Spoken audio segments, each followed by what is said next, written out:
Welcome back to Crypto for Noobs, the only YouTube channel dedicated to noobs for noobs by noob. I'm your host, Shad. My fellow noobs, I have found the Q1 report for 2022 for cryptocurrencies. I've read through it. I jotted down some notes to review over with you guys, and I found some of it very, very interesting. I'm going to say that crypto is on its way, y'all. Don't quote me on it, but crypto is on its way.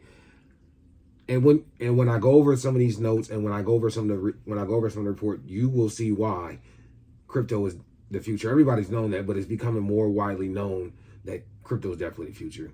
This is not financial advice. I am not a financial advisor. Please do your own research and due diligence before you purchase any cryptocurrency. And as always, please hit that like button, smash the subscribe button to let the YouTube algorithm know, to let everyone else to see this. Sorry, it's Monday, so forgive me.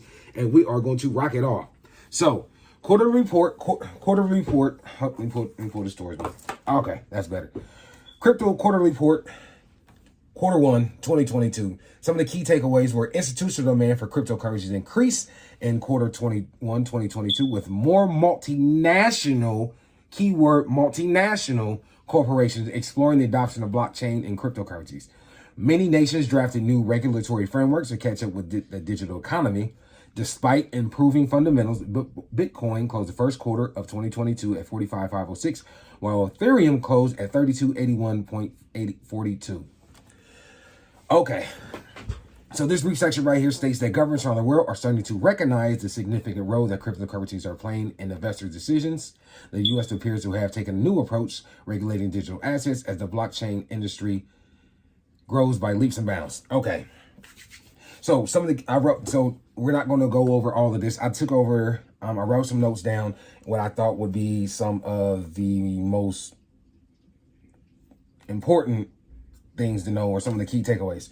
Okay, one of the key notes was Wall Street banks such as Jefferies, Canaccord, I think I'm pronouncing that right, Canaccord, Genuity, and Credit Suisse are having research teams dedicated to exploring new it's Monday, I told y'all, technological developments in the blockchain space. So all these big major banks over on Wall Street, they're having research teams explore the blockchain technology and how it's working and how they can be improved, and what other coins or cryptocurrencies doing, maybe like Filecoin or Tailcoin, because Filecoin or Tail, one of those are supposed to be accepted.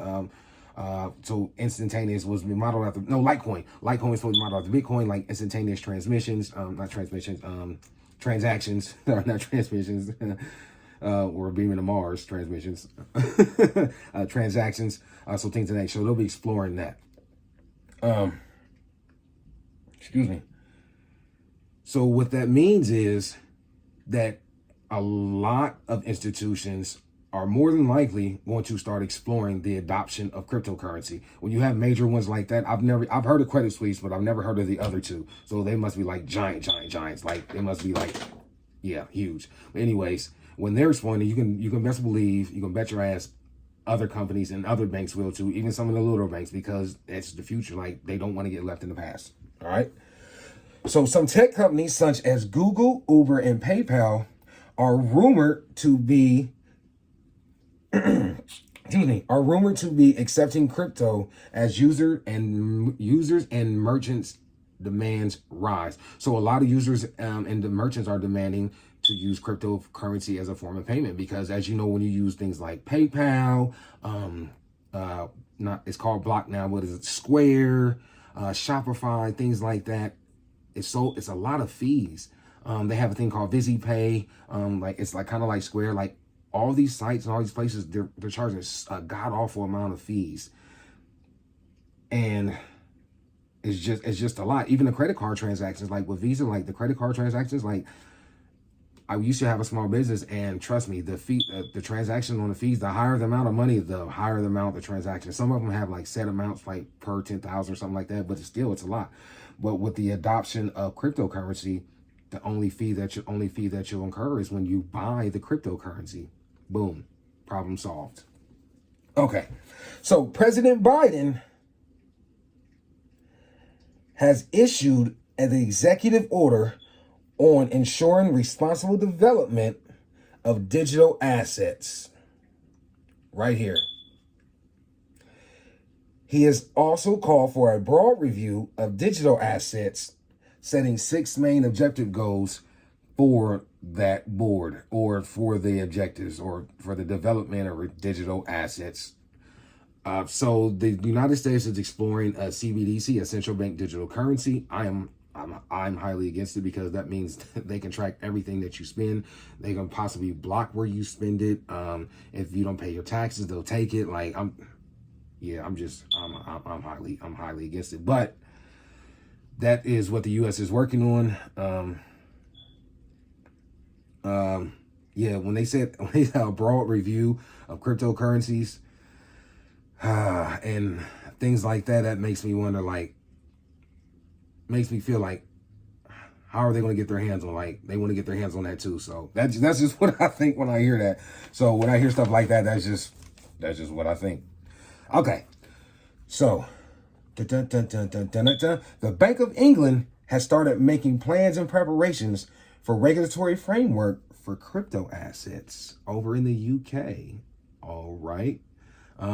Not sure what regulatory framework means, but it sounds like they're getting ready to put up regulations for companies or businesses or people to start, or banks, or however it goes, to start accepting, trading, using cryptocurrency. Who knows? We'll see. India has issued guidelines for issuing. Issue has issued guidelines for crypto-related currency ads. Now, if you guys remember, up until last year, crypto was banned in India. It was done. You couldn't do it at all. But they reversed course, and now you can. And now they're issuing out guidelines for cryptocurrency-related ads. Cryptocurrency is everywhere, y'all. And for a country like India to reverse course on what they previously said, where they weren't going to accept crypto or do crypto, and now they're issuing guidelines for ads, that speaks volumes, y'all. That definitely speaks volumes. All right. So at the beginning of the quarter of 2022, Bitcoin opened at 46,210.60, and it spent most of the first quarter consolidating within a $10,000 range, and that was defined by the 200 and 100-day moving average on a 3-day scale. I'm sorry, on a 3-day chart, not scale. Lord, I told y'all it's Monday. Right now, where is Bitcoin sitting at right now? Let's see.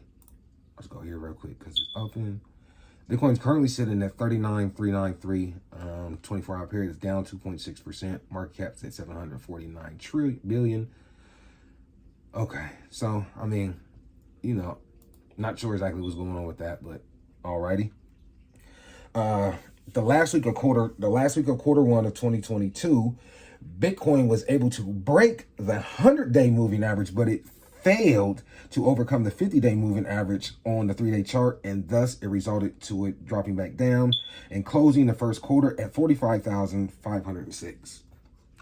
So just a brief recap on the first quarter, some of the key takeaways for cryptocurrency. I think it's pretty dope that they have a quarterly report for all things crypto related. Again, this is not financial advice. I'm not a financial advisor. Please do your own research. I definitely appreciate y'all dropping by. I hope it's been educational, informational. Y'all have an amazing day. Crypto for Noobs, out.